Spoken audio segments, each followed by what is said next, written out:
Hello everyone, this is a 30 back again with another how to play. Today we're looking at how to play the game The Lost Expedition by Piers Sylvester and Osprey Games.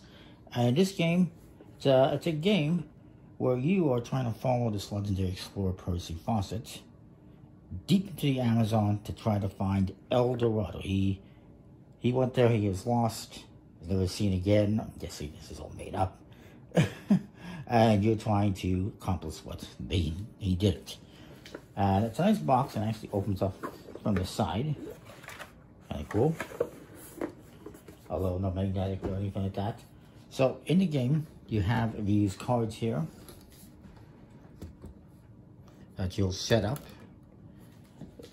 You're going to be moving along this trail. If you can, trying to make it over here to El Dorado. If you make it there, you win. But it's not that easy. And in the game, you get two meeples. I'm going to be looking at solo mode, but you can play with two people. You can play also, you can play competitively, or you can play in co-op mode, and you can play in teams as well if you want. It's a 1 to 4 player game, I do believe it says. 1 to 5, actually. I'm not sure how you would do 5, but sure. I would say 1 to 4, the best option. So you get these nice wooden meeples. I'm just going to use the 1. You're going to start here on the first card. There's 9 cards. They are all numbered 1 through 9, so you can't mess up the order. Although the order doesn't really matter that much. Just you need to make sure this number 9, El Dorado, is at the end. You also have a bunch of tokens here. You've got these tokens here: food, health, and ammunition. And you got these tokens here as well. This one is going to tell you if it's morning or evening. And this is for the first player, expedition leader. I guess, if there's more than one person playing. I'm going to put that aside. And then you got these characters. Each one has a different specialty, a different ability. And there's 2 of each. And you're going to choose who you want to use as your characters. And you're trying to make it to El Dorado with at least one of them still alive. And I won't go through the whole game, but we'll look at this a bit.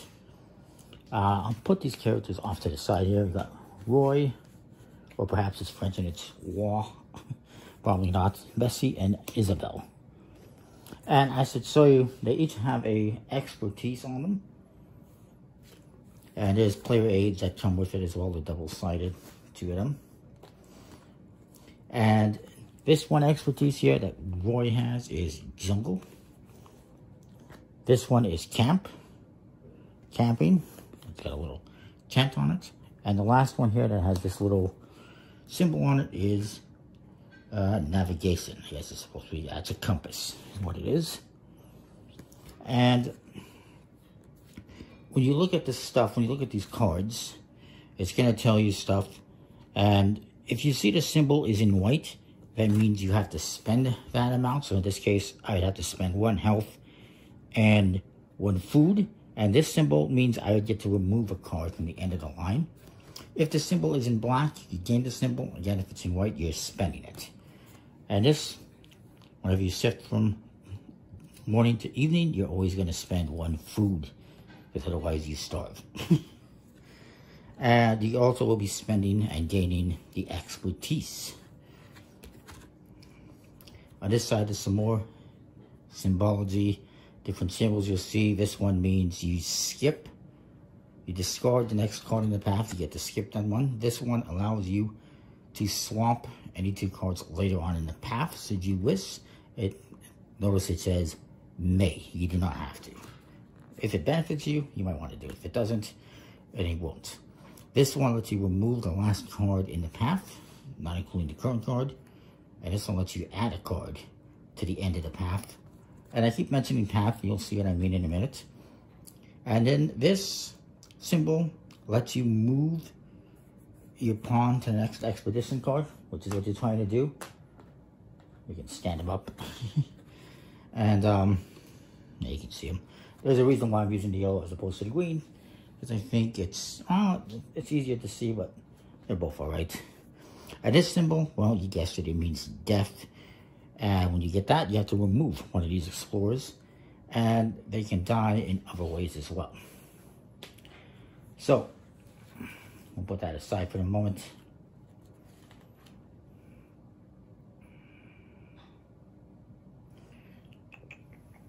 I'm just trying to see if there's anything else. These are your adventure cards, and all the cards are very nice, big, tarot size, so it's cool.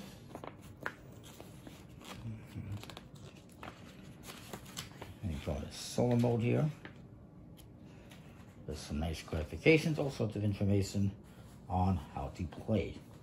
So, to play the game, you're going to choose one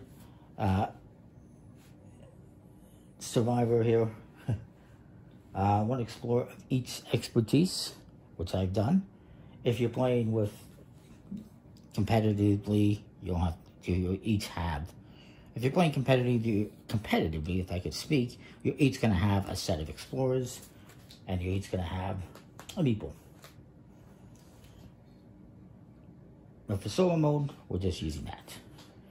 And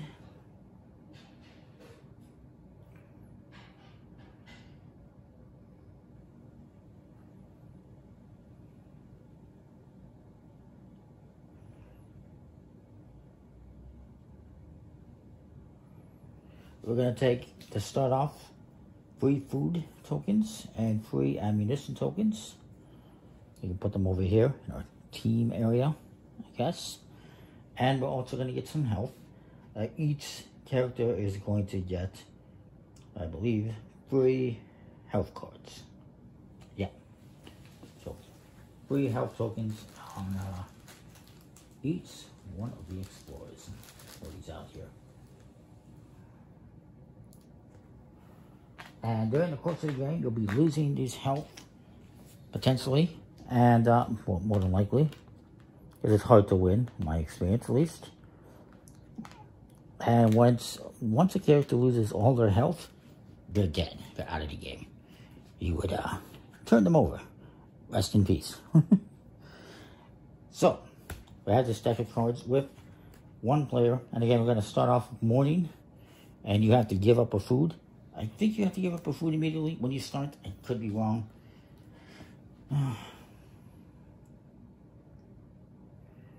It doesn't specifically say that. We'll put all this stuff aside. You can shuffle this up.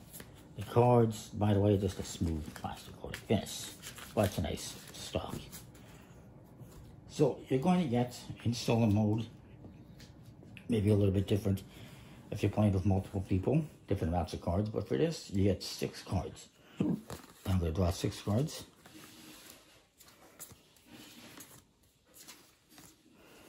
And I'll try to make sure I have some room here. Put these guys off to the side. Because we're going to be laying out 6 cards during each round, or each morning and evening phase. For the morning, you're going to be laying out cards in numerical order with these numbers.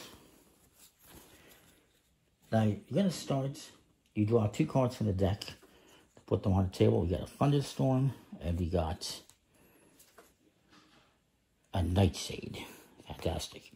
So now I'm going to look at my hand, and I'm going to play 2 cards. I have to play them in numerical order. So, you know, I might as well start with, well, maybe we'll do this one, and then we'll do this one. And then we're going to draw one more. It's a 10, so it's going to go in here. And then I have to do one more. So you know what? Let me see what I'm gaining here. I'll do this one. Yeah, might as well. So next what you're going to have to do is you're going to have to resolve each of these cards. Now you can see there's all sorts of symbols and there's different colors. Let me explain those. So these red symbols you must resolve. Actually, I'll start with the yellow ones. These yellow ones are compulsory. Not every card has them, but you have to do them. Except for the swap, you may do that one, but the rest are compulsory. These ones that are in red, These are mandatory, but you get to choose which one to do. And the ones that are in blue are optional. You don't have to do them, but you can do them. So this one here, Zinguano, whatever that is, some tribe, I guess, is attacking. I can either spend 1 ammunition, but I gain camping expertise, and I can swap 2 cards. I can spend 2 health, but I get to move my player forward, or we can simply die. That's not a good option for the first card. Let's just kill off a character to start. So what am I going to do? Well, you know what? We're trying to move, so we're going to spend 2 health. I'll just take them from 2 different players. And we will move this guy forward. That may or may not be a mistake, because I could use that camping. Actually, I'm going to change that. I'm going to change that, because I do need the camping expertise. Well, maybe not. Because I'm going to have the ability to skip over that card. No. I'm not going to. I'm going to keep those health. I'm changing my mind. We're going to leave that. Instead of using that one, I'm going to use 1 ammunition. It's going to get rid of this camping ability, and it lets me swap 2 cards if I want. I'm not going to do that. Now I'm going to take this one for the ability, and I'll put it over here next to my camp, so that I know I have this here. So you can see it's there. So then I'm going to resolve the next one. This one, I either get a food, which is important. I can skip the next card, or I can get 2 abilities. This is interesting. Well, I'm a little bit low on food, so I'm going to simply take the food, and we'll discard this one. Next card here, it lets me skip this card, which is not bad, because it's either going to cost me a camping expertise or health. Basically, it's going to cost me one. It's going to cost me this card, perhaps, or health. But yeah, let's go with this one first. I'm going to skip this one, obviously. We have to skip it, because it skips this one, so we'll just get rid of this one. And now I can do this. This is optional. I can spend an expertise, but I gain 2 health, but I also have to add a card to the end. So I spend this expertise, but get 2 health, and get an extra card. So I'm going to do that. We're going to spend the health from this guy. That's what you do when you have to spend an expertise. If you don't have this card that matches that expertise, you have to spend a health. So that's what I'm doing. But at the same time, I'm gaining 2 health. So I'm just going to give him that health back, and we'll add another one. And I also have to add a card to the end, which is always a risk, because you never know what you're going to get. It's not terrible, although it's going to cost me a food. So this one is resolved. I did the extra ability. This one lets me swap 2 cards. I'm not... Should I do that?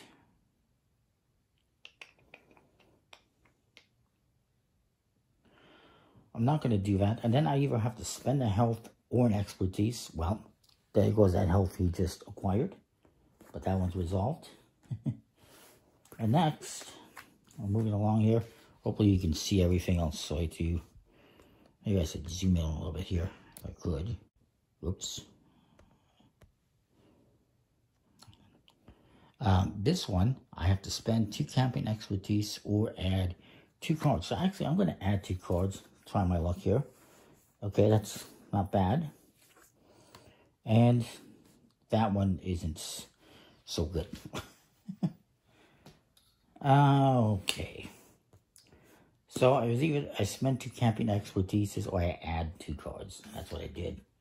This next one, I have to spend a food, but I also get to remove these next 2 cards, so it's not too bad. So I'm going to do that. I have to do that. And I can get rid of these 2 cards, so it's not the end of the world. Optionally, I can spend 2 a health and an ability to move the player, or a food and an ability to move the player. Don't want to spend the food necessarily. So do I want to do those? We haven't moved yet. The object is to move, obviously. I'll risk it. I'll spend this ability and one food from here, or sorry, one health from there. I have to spend, because I don't have the ability, I have to spend health from there. So we'll spend those two. And this lets me move my meeple ahead one spot. So now you're going to continue. And you're going to change this to the night. It's going to cost you a food. If you run out of food, it's going to cost you, I believe it costs you a health instead. And now I got these cards. So now for this next one, for nighttime, you're not going to be putting everything in numerical order. You can kind of order it a little bit how you want.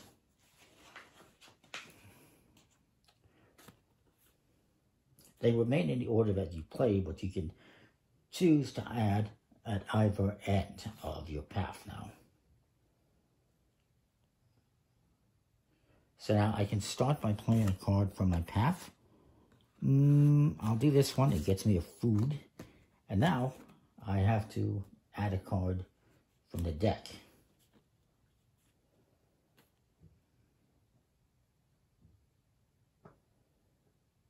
Well, actually, I can draw one from the deck, or I can play one from your hand. And I can play it to the left or right. I'm going to draw one, and I'm going to see what it is. Okay, I guess we'll put it there. It's going to get me an ability, and then I'm going to play this one. And I believe I also have to play this one at the same time.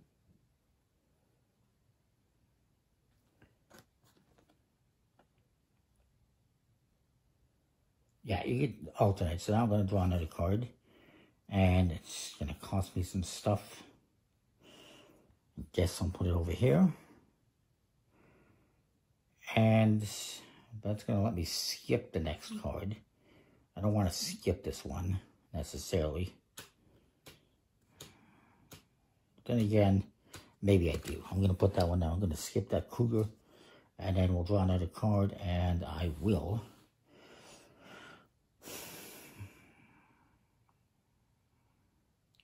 I'm going to add it to the beginning, actually.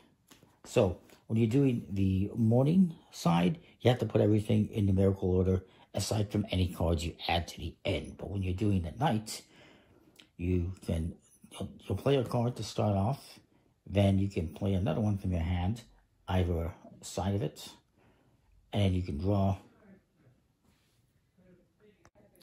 So, and we're going to go through all of this again, in this case. I would have to spend one of her health, one of these resources, but I get to skip the next card, which is not good, because I wanted this food. But I also gain this resource, and I remove the last card. So I'll get rid of that. So this one I have to skip, unfortunately. This one gets me another resource, which is good, because she's almost dead. Or I can spend a food to gain a health, or spend a food to move. I only have one food in need of right now, so I'm not going to do that. So I'm going to add a resource. Next one, spend a food to get a camp, spend a food to, or spend this to move, or die, but we get to move. I'm going to spend this resource, actually, and I'm going to move. And then this next one, we have to spend a camping, so let's spend this. Since we have it, we need to spend a food, but then we get to skip the next card, which there is no card, or swap. And we'll do that. So then you're going to continue, you're going to do that again. Now, in this case, we'll flip this over back to morning. I don't have any food, so what happens is I'd have to spend a health. We'll take it from here, and that lets me continue. So as long as I have health, I can kind of continue, but hopefully I can get some cards and get more food. Now, if you can get this player all the way to the lost city of Z, you win the game. If all three of your characters die before you get there, you lose the game. And if you're going to go through this deck, if this runs out twice before you get to the end and before you die, the game ends as well. So there's a couple different ways for the game to end. Either you make it all the way to the end, which is difficult. Your characters all die, which means they all lose their health and they get flipped over. And they've all perished. And, yeah. It's a pretty nice game. I like it, especially for solo, but you can play cooperatively or even competitively if you want to. I look at it more as a solo game. But I like it. Comment, like, subscribe, let me know what you think. We'll see you next time for more. Thanks for watching. You can get this one, you know, it's available out there, Amazon and elsewhere. If you like it, components are good. It's challenging. So yeah, it's cool. I like it. See ya. Thanks for watching.